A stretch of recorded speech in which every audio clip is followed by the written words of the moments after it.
Hello and welcome back. In today's video, I've decided to pick out 5 potential strikers that Luton could sign in this upcoming summer transfer window. Before I go into detail about the 5 strikers that I've picked, can we smash that like button on today's video? It helps the video perform better. And also drop me a comment down below on your thoughts on the players that I've selected. And if you can find a more realistic player that Luton could sign in this window, let me know that person's name down in the video comments. Also, before I go into detail about the 5 players that I've picked, apparently Swansea want Colton Morris. It was a post made yesterday by a Swansea supporters profile on Twitter, and they've basically said that they've been given inside information that Swansea have inquired about Colton Morris. My thoughts on this is I can imagine he wants to play championship football. The second thing, I'm not too fussed if he stays or goes. He's at that age now where I don't think he's part of the future of Luton Town. Of course, I do believe he could do a job in League One, but after what happened last year, and yes, he was playing through injuries, I get that. I wasn't happy with him, so I'd be lying to you guys right now if I was begging him to stay at the football club. I was getting quite annoyed with our striker going games without having a shot at goal. For me, it wasn't enough. Yes, he is that physical type of striker, and I do think you kind of need that in League One. But we've got Nordas, Elijah Adebayo is still going to be here. So we've got players to cover that if Morris does leave the football club. So I'm not too fussed if he stays or goes. So then, the 5 players that I've decided to pick, I've tried to make this as realistic as possible and believe that these players actually might stay and play League One football in this upcoming year. So the first player that I've decided to pick is a player called Nathan Lowe, who currently plays for Stoke City. Now, you might have heard of Nathan Lowe. He is 19 years old. He was on loan at Walsall throughout the League 2 season, especially for the first part of the year before he was recalled by Stoke. He played 30 times in the first half of the season. He got 25 goal contributions, 18 goals and 7 assists. Since being recalled back by Stoke in the second half of the Championship season, he played 10 times, scoring 1 goal.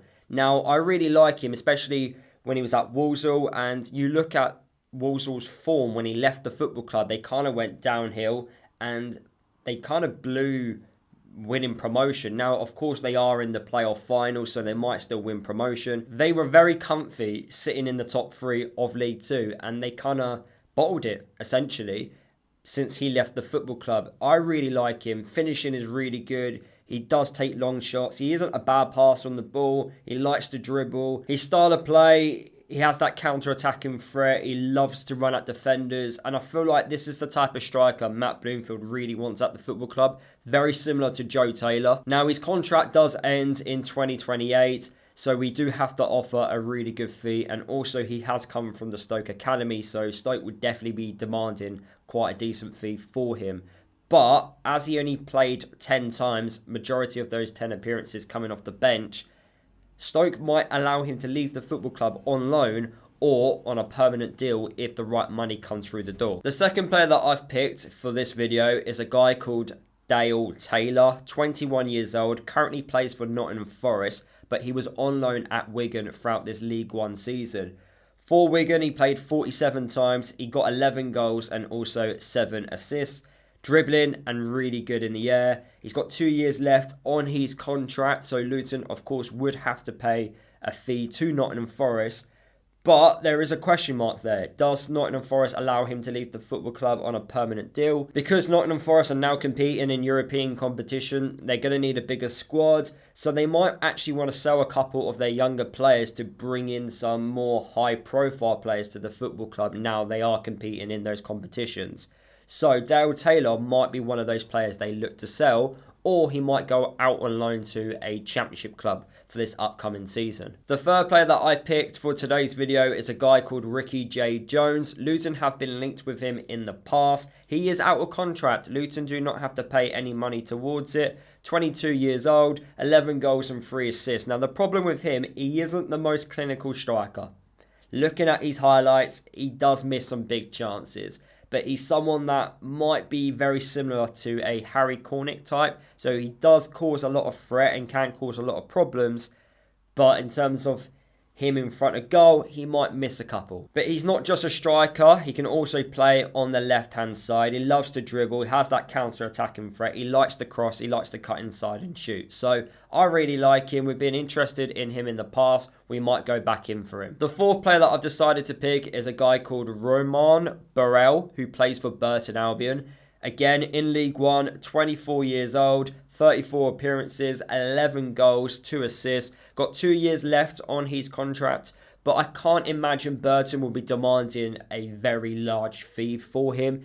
His finishing is really good. He's also very good in the air. His passing and holding onto the ball does need a little bit of work. He isn't the complete finished article, so that's something we could work with him. His style is a counter-attacking style, and he does like to do flick-ons. And the last player that I decided to pick is Ricky-Jade. We've been interested in him before, as we all know. We had multiple bids rejected by Wycombe in the January transfer window. He has now 1 year left on his contract. Wycombe, they didn't win promotion to the Championship. I do believe there is a strong chance that Luton might go back in for him. Matt Bloomfield loved working with him and he knows him inside out. And when Matt Bloomfield was at Wycombe, that's when Ricky-Jade was at his highest in terms of scoring goals and playing really well for the football club. Of course, since Matt Bloomfield has left Wycombe, Wycombe actually have gone downhill. Their form isn't that great, and that has impacted Ricky-Jade's form in front of goal. He did get 18 goals and 3 assists, and yes, people might be judging him on how he performed across the 2 semi-finals in the playoffs against Charlton, but realistically, if you watch both of those games, they weren't the prettiest of games to watch. Very physical, not much actual football being played. It was quite horrible to watch at times, and I do think it's really harsh to judge him on that. But if you judge him on the first half of the season under Matt Bloomfield, you've got a good player. And also at the age of 21 years old, he's still got plenty of development left in him. Also, Luton will not be paying that 7 million fee again because his valuation has gone down as he's now only got a year left on his contract. So, of course, we still have to spend some money, but not as much as we were trying to sign him for in the January window. So those are the 5 players that I've decided to pick for today's video. I do think all 5 of those players are realistic to try and sign and bring to the football club. Let me know your feelings down in the video comments. I do believe a striker is needed in this upcoming summer transfer window. That's why I've made this video. If you have any better choices, then let me know down below. And yeah, thank you guys for watching. Don't forget to follow me across all my social media, and I'll see you guys in the next video.